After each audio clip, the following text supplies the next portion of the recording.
getting into the band. Before I got into the band, I eagerly followed the musicians around or watched them practice in the town hall or outdoors.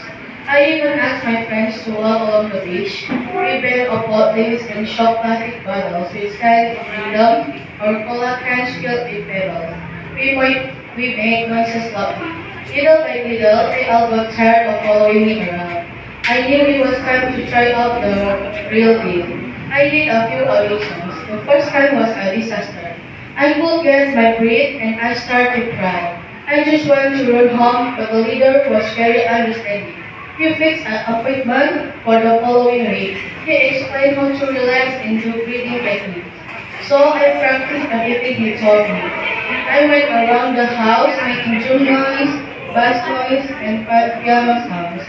That helped me out. The next time I had prepared everything, but I did not play well enough because I was still nervous.